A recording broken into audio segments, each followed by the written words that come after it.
letting it get to you. You know what that's called? Being alive. Best thing there is. Being alive right now, that's all that counts. Hello and welcome back to the Doctor Who Marathon. I'm your host McEdam, and today we're finally talking about it. One of the most well-known stories of the revived era of the series, and more specifically during the 11th Doctor era.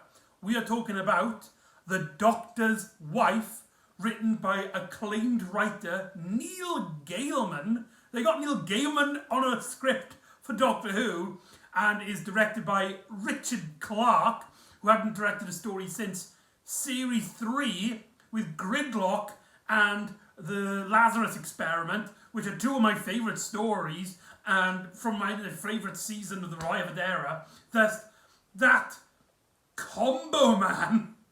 Like, it was like this story was destined to be a really important segment within the franchise. And it is. This story not only won many awards, most noticeably Neil Gaiman winning more awards than... Do you think he's just like, he wins an award and he's just like, oh no, not another one. For those of you who don't know, Neil Gaiman is a famed writer. He's mostly known for doing his novels with some such as The Good Omen, which has recently been turned into a television series starring David Tennant and Michael Sheen. We'll get onto him in a minute.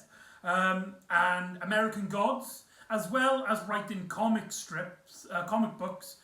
Most noticeably, I believe he's the creator of the comic book series The Sandman, which has recently been adapted into audio dramas and then into a Netflix TV series, which also stars David Tennant, I believe. So, yeah, he's got, he's very prolific, he's very big, and one of the big things that he's done, one of the things that usually a lot of people mark him down, is for writing Doctor Who. His involvement was actually rumoured all the way back in 2008 when Russell T Davies left. Many people suspected that Neil Gaiman was in talks to write an episode for the next showrunner, Stephen Moffat. He did actually write for Series 5. This story was actually scripted to be part of Series 5. However, due to budgetary reasons, they couldn't do it at the time, so Stephen Moffat actually got Neil Gaiman to wait the series, adding the inclusion of Rory into his script and putting it into Series 6. Back then, I believe the script was called The House of Nothing, which personally I think is a better title between you and me. But, there's a lot to consider. And so... yeah, so obviously one of the most noticeable thing is that this is one of two times that Neil Gaiman would write for the series, his first time, and it was like one of the most popular things he's ever done. And we are we don't know how grateful we are that such a very busy writer as well would write for Doctor Who. It's just mental. This story had a lot of publicity about it. A lot of interviews, a lot of talks about it, a lot of discussion about this episode, mainly because of his involvement. It's bizarre, it's mental to think. It's like having a Doctor Who episode written by Stephen King. It's a big bloody deal to have such a prolific writer. I'm just talking about Neil Gaiman now. But this story is also noticeable for changing a lot of the canon of Doctor Who, with one aspect in particular. And what's great about Neil Gaiman's script here is that nothing here that's retconned into the series feels like it's stepping over the canonicity of Doctor Who. It feels like a natural step within the canon, and not only that, seems to actually make the concept of Doctor Who just even better. What? How can you do that? Neil Gaiman should be the showrunner, if he isn't already. I'm actually recording this in April of 2021, so I don't actually know who the showrunner is as I'm recording this, if it's there even been announced. But Neil Gaiman, top pick, man. He's a very good writer. So yeah, but a lot of people actually were kind of nervous when this story was announced officially. With the title such as The Doctor's Wife and no inclusion of River Song, many people were worried that we were going to get an episode very similar to The Doctor's Daughter, a story from series 4 of the revived era, which was heavily criticised mainly for its writing department. And so a lot of people were going into this thinking Doctor's Wife, Doctor's Daughter, they're going to be on like equal footing. And yeah, I also remember as well during the advertising of Series 6, there were many clips from this particular episode, and we heard the voice of the main villain from that fantastic scene where you hear that voice going, "Fear me, I've killed hundreds of Time Lords." And one of the big discussion points of Series 6 was, who was that voice? With many people suspecting it was actually Gabriel Wolfe, who played Sutek in The Pyramid of Mars and the Beast in The Beast Below and The Impossible Astronaut. However, it's not him. Who he is, we'll talk about later. Yeah, I've talked about so much about the set of the story. As you've probably stated, or as I've probably you already know, this story is highly praised within the Doctor Who community. Some people might have an issue with it, and I'll get into that when I'm into it, because it's something I feel strongly with as well. But in terms of this in particular episode, most people just absolutely fall in love with it, and it's such a strange and unique Doctor Who story that you just can't help but love it. And it's very unique and it's very different. So what is this story about? In the pre-credit sequence, we see a strange, odd couple of characters in a junkyard-like setting. It's here that we get introduced to Nephew, a Ood that has been, whose translation circuit seemed to have failed and it seems to have no longer have the ability to speak. Auntie and Uncle, as well as Idris, played by Suanna Joan. And let's talk about these characters. Right off the bat, these are some really quirky, weird characters, which feels so unique to this story. I love Auntie and Uncle. They're so creepy and so odd. That line where it's like, when Idris is like, "I'm scared," and I think it's Auntie that's like, "Well, I would be if I was you. You're dying," or something like that.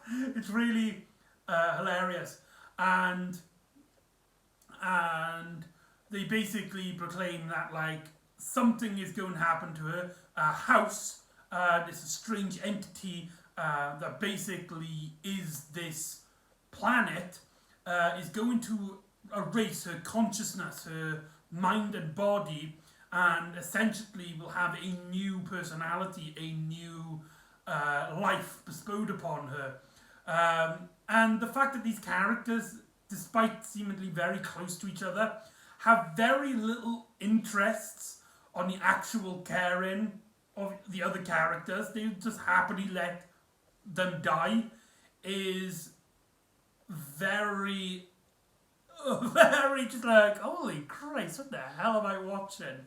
And then we get a scene in which the Doctor, he's explaining, timey-wimey stuff to Amy and Rory. There's a scene in which Amy is backed off a little bit. Rory confronts her, and they talk about discussing the idea of talking to the Doctor about his future death, which was seen in The Impossible Astronaut, which ties into the whole Series 6 thing. There are some Series 6 ties in, story arcs ties in here, but actually here, I don't find them distracting. They're put in places where they feel natural to the characters. Maybe not natural to the story, but natural to the characters enough. And they don't take over the script as Impossible Asteroid on Day of the Moon did.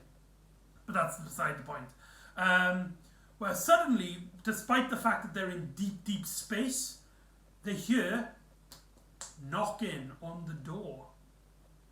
And they're shocked by this as the Doctor opens the door and finds a cube floating in space as it flies into the TARDIS and knocks the Doctor in the chest. The Doctor then proclaims that he has got mail, opening finishing off the pre-credit sequence. This is a reference to classic Doctor Who, for you see what the Doctor has achieved, what the Doctor has gained, is a hypercube. Why is that important to the canon of Doctor Who? Well, the hypercube first appeared in the second Doctor's final story, The War Games, in which the Doctor was able to send a hypercube to his own people. It's an ability Time Lords can do in which they can basically pack a pack of cards, contain a psychic message, and they send it off into the vacuums of space where Time Lords will find them and they can communicate. It's a kind of like a strange Time Lord ability that we rarely see in the series. But the fact that we do see a hypercube, the design is a bit is updated now, having like a see-through casing. In the classic series, it was just a box made out of cards. But it's a really, really cool little reference, and it's a great way of kicking the story in, as the Doctor believes that there are more Time Lords out there.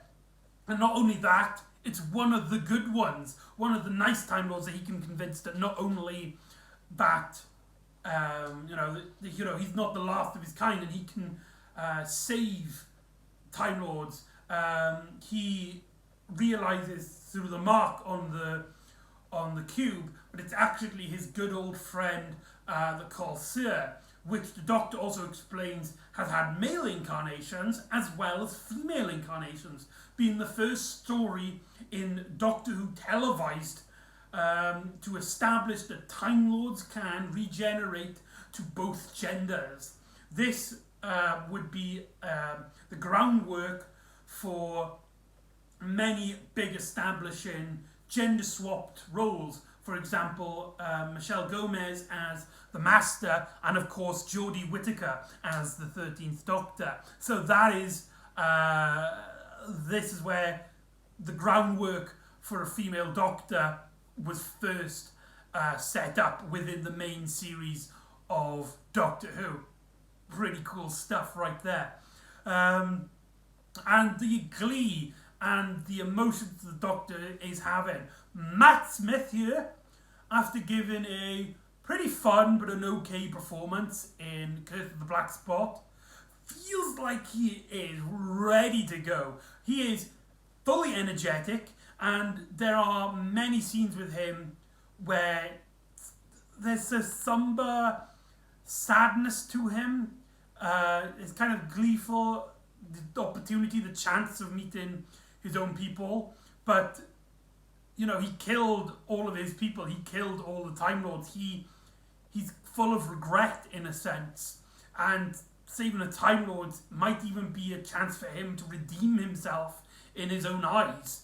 So Matt Smith brings out an amazing performance out of there as the TARDIS lands on this junkyard planet. As soon as it lands, the TARDIS seems to go completely out of power. As the Doctor proclaims that this is impossible, that shouldn't happen, being in this small little pocket dimension that they find themselves in, which the Coliseas sent them, which is how the Doctor couldn't find any Time Lords within their own reality.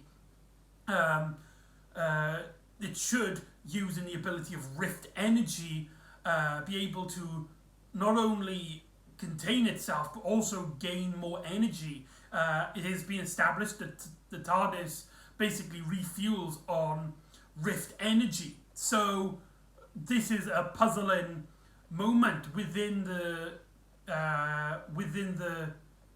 story, as all of a sudden Idris starts getting up and this strange glow as she starts making the TARDIS noise comes out of her, and she notices that she has this weird. She comes to back to life. She's this weird glow. Actually, now that I'm saying it, I believe actually that's the end of the pre-credit sequence, because that sounds like I can see it in my head. Susanna Jones like looking at her fingers with the Time Lord energy kind of glow, and then the credits roll. But that's beside the point. So the Doctor now gets introduced to Auntie, Uncle, and Idris, who Idris has now gone completely insane. She starts making very little sense of all things. She starts kissing and then biting the Doctor with some really funny, quirky lines of dialogue. Now, the performance here by Susanna Jones is absolutely amazing. She's so full of energy here, and she really gets the inner workings of just batshit crazy without it feeling forced or put on. However, as a lot of people have criticised with her performance in some ways, it's so much like Helena Bonham Carter that why didn't they just cast Helena Bonham Carter? I'm definitely pronouncing her name wrong. The character, in terms of her performance, is literally just a copy and paste of Bellatrix Lestrange from the Harry Potter films.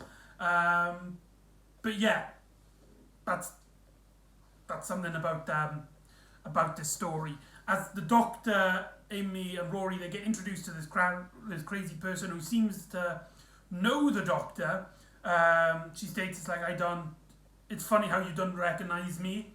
They meet the Ood nephew, as well Auntie and Uncle introduce themselves, and there's just this really strange, creepy atmosphere.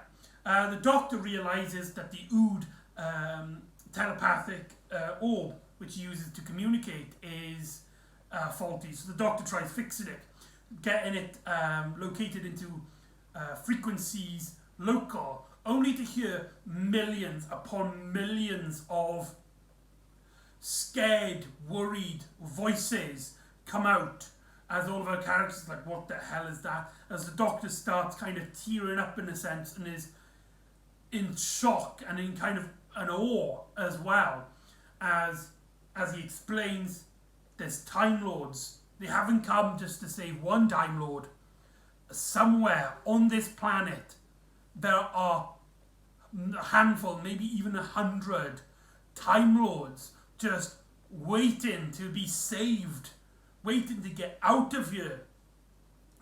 And the Doctor has become more prominent than ever to try and find out what happened to these people. But he meets Auntie and Uncle, and they basically introduce the idea that this is a junkyard planet. There's this strange entity called House, which is all around them. They basically explain the concept of House, this sentient planet, as they take them to see basically the heart of House. In the house, the Doctor can look under this girder, and he looks down and he sees like the body of House, I guess. But we, as an audience viewer, don't see it, which is awesome because it gives this kind of Lovecraftian idea about it. And I love this concept. Like, these characters are just so content with just staying there. They have no desire to leave, and they seem to be completely, what's the word?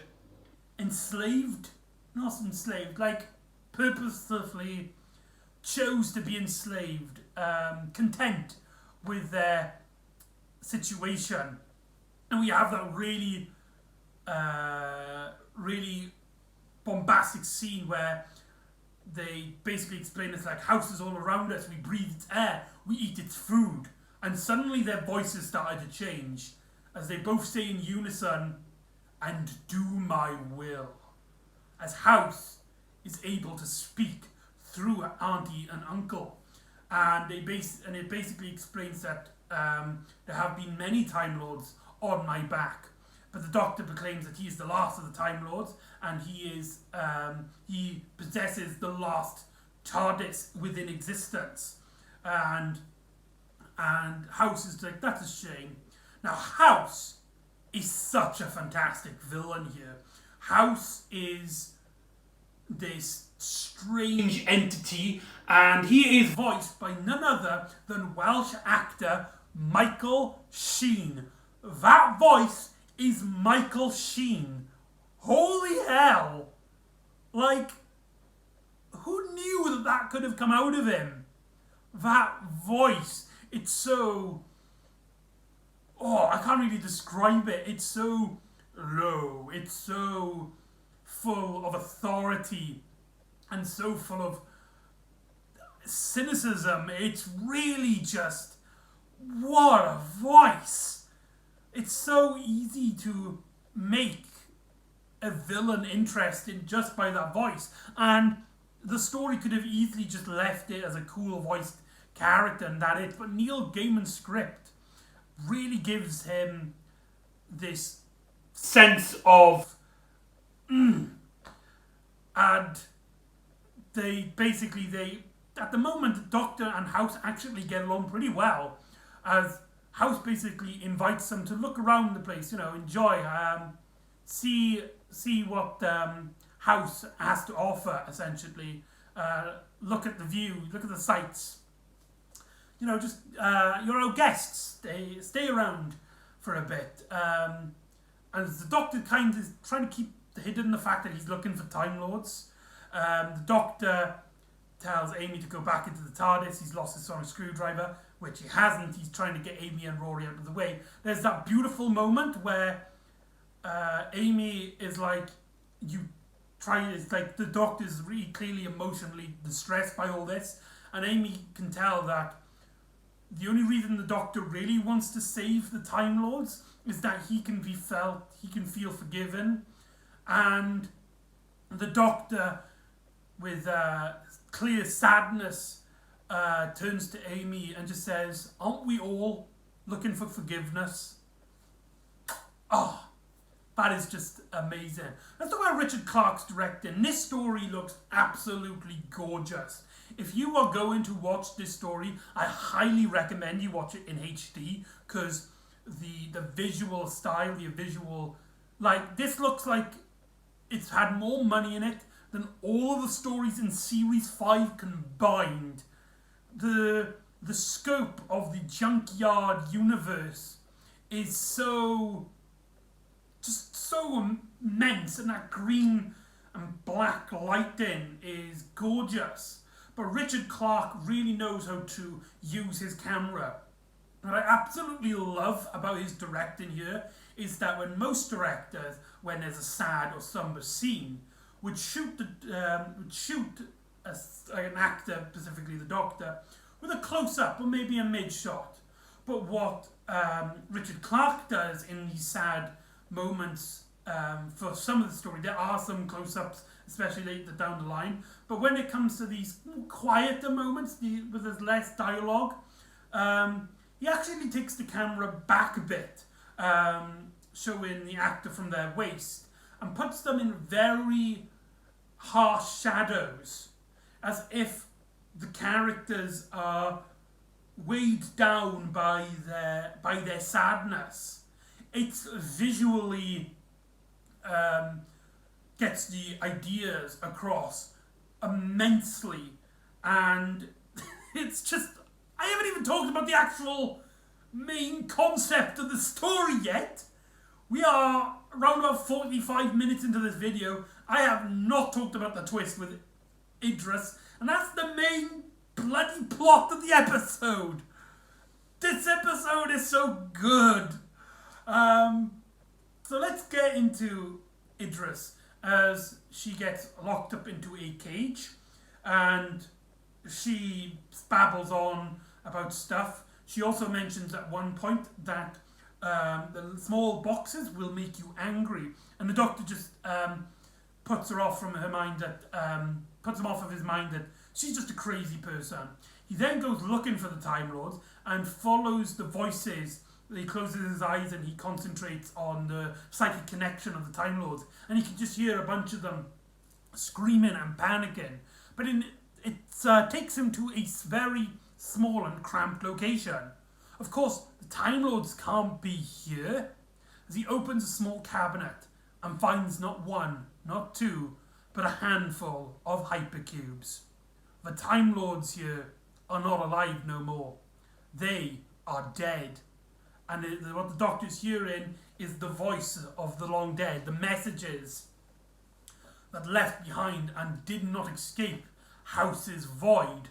That does beg the question on how the Colossea's hypercube got to the Doctor. Maybe House sent it on purpose to try and lure a Time Lord back onto House. Who knows?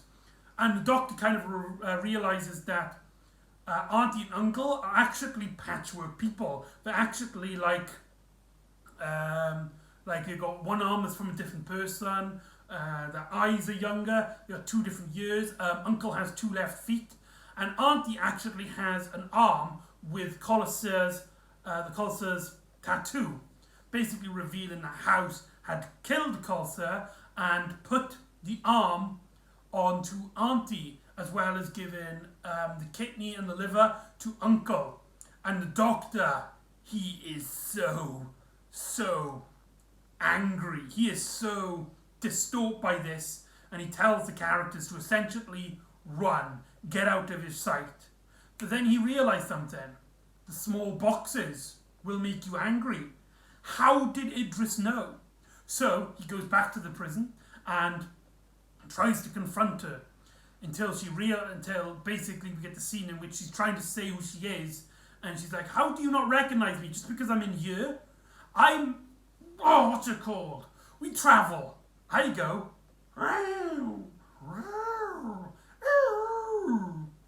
The Doctor's clicks. You're the TARDIS. You're the sentient conscious life within the TARDIS. This was a controversial, but at the time has become a hugely popular concept in Doctor Who, that the TARDIS is actually sentient. It has been hinted in episodes before. In fact, in the very first episode, The Unearthly Child, it has been hinted that the TARDIS is in some way sentient.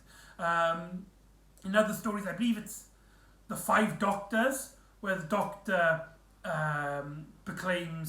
the Fifth Doctor proclaims that the TARDIS is more like a person than it is a machine. It needs persuading and encouraging. So it's not really out of line, out of the TARDIS to have this ability to have this happen. That is so cool. It establishes more of the canonicity of Doctor Who without crumbling anything in its past. It's a really big risk that, if handled poorly, could have ruined the show. But no, Neil Gaiman really makes this work. There's also this idea where the Doctor might have consciously thought he was stealing the TARDIS, but it might have actually been the other way around. The TARDIS let the Doctor take it. The TARDIS actually stole the Doctor because it's the TARDIS that also wants to see the universe. It's like they were born to each other. She is essentially, in this story, the Doctor's wife. But they're not married per se. The Doctor never says, I do. Their bond, it's this connection that the show is fundamentally based on, the Doctor and the TARDIS. the only two characters that have been in every single era of the show, in every single episode. Well, maybe some episodes in the 70s she wasn't in. But you get the point, you get the gist, you get the idea. And there is some really great dialogue here. There's some really great moments between these two characters. There's a great moment where the Doctor confronts the TARDIS about her being unreliable. And another big shift in canon which really works is that it turns out that when the Doctor goes to somewhere he doesn't intend to go, it's not because the TARDIS is faulty or it doesn't work or it's breaking down. It's actually because the sentient TARDIS is taking the Doctor where he needs to go, which actually kind of explains how the Doctor finds himself in so much trouble. How in almost 50 years, Doctor Who has constant adventures and he keeps up to date with it to a point where it's basically just an average day in his life that he's fighting monsters, destroying Daleks, defeating Cybermen. It's just a part of his life now, and it turns out in this story that it's actually the sentient TARDIS that's kind of nudging him into these stories, whilst the Doctor originally believes that the TARDIS is faulty, or he made a mistake, or but yeah, so that is kind of a really big deal. Maybe in terms of canon, that I don't know how strong that fits, but it's such a well-respected idea and a very well-executed one that it really suits the bond between the characters. Because after this argument, the Doctor realizes it's like, yes, you did. You didn't take me where I wanted to go, but you took me where I needed to go. What if you could talk to me all the time? And the Doctor kind of gains this huge friendship with this human persona of the TARDIS. And he kind of has this strong connection with her, as he can see that she's the only real one that can understand his life. She's the only one who really has been there from the beginning. So he gains a strong connection with her, especially how the story had previously dealt with his loss of the Time Lords. And that's just a really great concept. But that's only part of the story now, as the TARDIS starts dematerializing with Amy and Rory inside of it. For you see, now that the TARDIS' sentient consciousness is now outside of the machine. But yeah, this story has a lot of techno-babble. This video has a lot of techno-babble. The consciousness of the house is able to take over as the voice starts booming as he turns the lights green, indicating its consciousness has taken over the TARDIS. We get a lot of scenes in the TARDIS, one of the few stories in the revived era which we get a look around the TARDIS corridors, which is very unique. It's something that had previously been a lot in the classic series, especially the 60s, but fewer and fewer times the corridor was used until they just stopped using it. And in the revived series, we rarely get a room outside the main console room. I believe in the Christmas Invasion we see the wardrobe, and that's about it. Which so that's just really cool to see. But House has now the abilities of the TARDIS, and the TARDIS, for those who don't know, is extra-dimensional. So corridors lead back into each other, they mix up, but also as well, because the TARDIS is semi-sentient, semi-psychic in a sense, it can mess with our characters' heads. We get this horrific scenery of Amy having the door closed between her and Rory, only for Rory to appear, but like it's been like hours for him, and for Amy it's only been like seconds, and it keeps happening, and every time it happens, Rory gets visibly older. There's one point where he's just a shriveled old man, and it's basically the concept of Big Bang, in which Rory had been waiting for Amy for many years, waiting for them to reunite. However, here it takes a dark turn. Here, Rory is vengeful. He is angry. It's like, how could you do this to me again? How could you leave me alone? As Amy is shocked, she is in utter horror. The doors close again, and the next time she finds Rory, he is a corpse. Not only a corpse, a rotting skeleton with writings on the wall that says, die, kill, Amy, die, kill, Amy, die, kill, Amy. As Amy just starts bursting into tears. Karen Gillan makes a fantastic performance as Arthur Darwell just suddenly just walks into the room, and it turns out that nothing of that actually happened. It was just the house messing with her head. It didn't, from Rory's point of view, none of that actually happened. There's also a scene in which the lights turned off, but only she can't see. For Rory, the lights are still on. That is I really like that. There's some really great uses of shadows in this episode, I'm starting to realise. Richard Clarke is probably one of the most underrated directors of Doctor Who, directing two of the most visually stunning episodes of Series 3, and then returning here. He also has another story in Series 6, I believe. We'll talk about that when we get there. But he is very good with this greenish, shadowy style of directing, which continues on from his next story. But I feel like as well in this story, a bit of an issue is that the scene is brilliant from Amy's point of view. We never see it actually mess with Rory's head. He gets knocked out at one point when it's revealed that nephew, the Ood, has actually arrived and can actually take the form of Rory's voice, which is really bizarre. But the characters start running. They actually find themselves in the 2005 TARDIS design in a spare room, which was absolutely gobsmacked to see. It was a really big surprise. That was kept a secret. However, this was actually something that Neil Gaiman, when he was writing The Doctor's Wife during Series 5, the idea was for them to appear in a classic TARDIS design. However, the budget wouldn't allow it.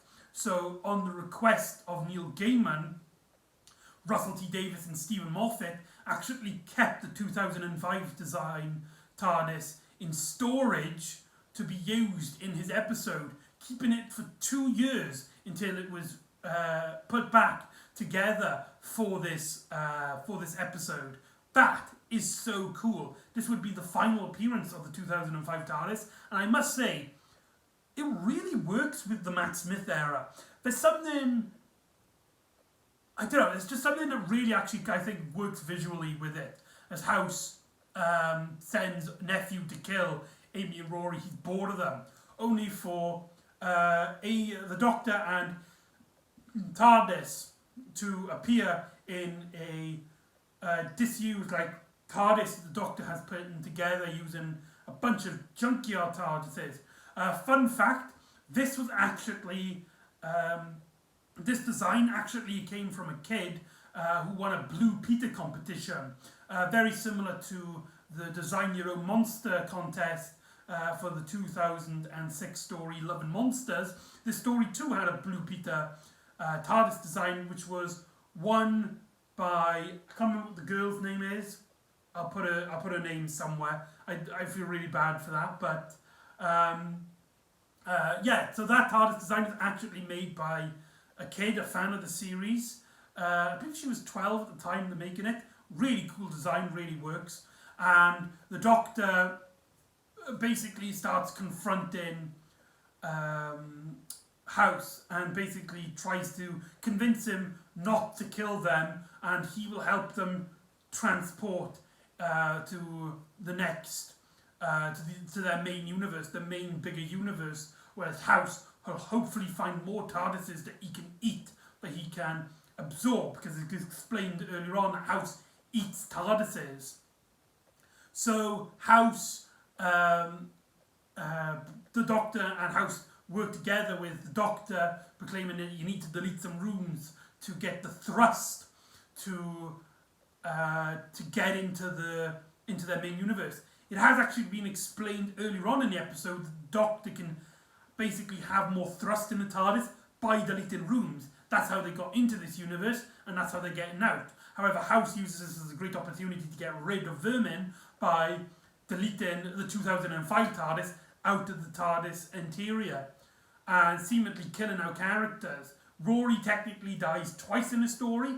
That's another issue with the story, is that Rory's death at this point isn't shocking at the least, because he has died more times than the Doctor has in a decade at this point, which is really disappointing, but that's beside the point.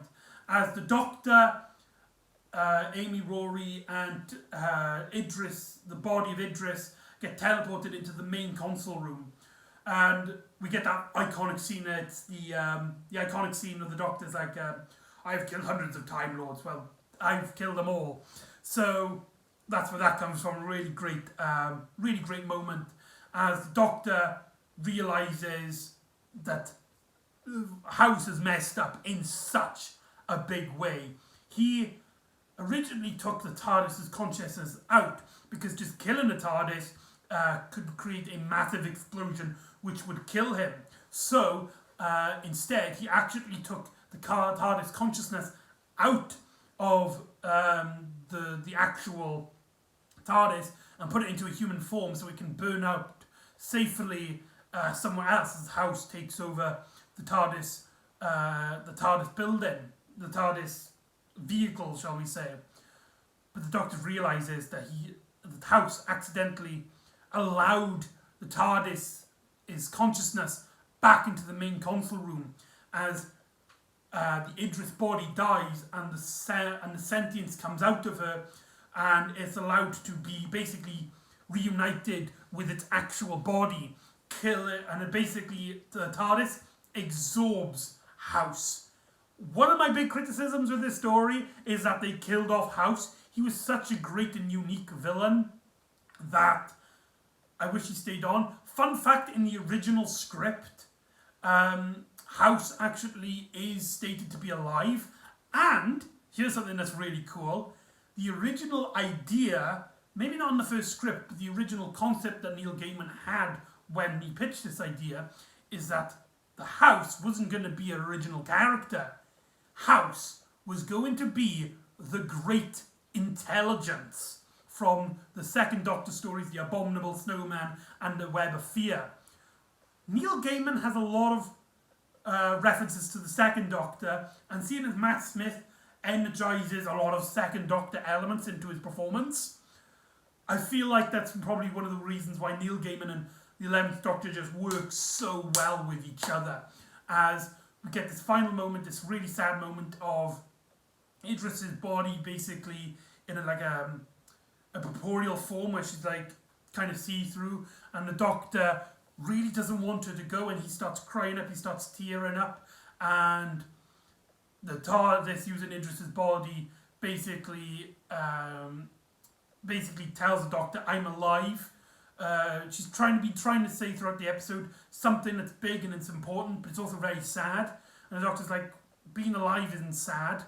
And then the TARDIS is just like, it is when it's over. As she disappears back into the machine that is the TARDIS. And the story ends essentially with Rory. It's like, well, at first Rory is just like, Idris said something before she died. The only water in the lake is the river, which ties into A Good Man Goes to War. But the main part of the dialogue is that Rory is someone who is a nurse. He should be used to death by now, especially living with the Doctor for quite a bit. However, Idris' death seems to have hit him hard in a way. And the Rock Doctor is just like, yeah, let it affect you, because that means you're alive. And what that means is that you are very human, you are very important at this moment. That's one of the main factors. Let it hit you, let it make you sad, because it means that you are alive. And being alive is all that counts at the moment. and that is the Doctor's wife. Yes, this video is probably a bit long. Overall, it is a very, very good story. I did mention earlier on in the video that there is a criticism with this story that a majority of people have, which I do feel upon, and it is kind of a big issue that does kind of not wreck the story, but does significantly hurt with it. And I think that would probably is the best time because I've just been glorifying this episode. The issue with this story is that for the concept that Neil Gaiman has, it's only one episode long. With this story, with the ideas that it has, it should have been a two-parter, as this means that some moments that should have been longer, that should have hit it harder, are mainly brushed up. Like I said earlier on with the Doctor, basically more coming the concept of him and the Time Lords. That kind of stuff kind of gets abruptly finished when the Doctor finds the cubes. That should have really been like the end of part 1, where the Doctor realises the Time Lords aren't around anymore. These Time Lords are dead, and that should have hit some of those emotional beats. Still hit, they still work really well. However, they could have hit a lot harder if they had a little bit more time to develop them. And with Neil Gaiman's script here, he does not waste a single second of screen time.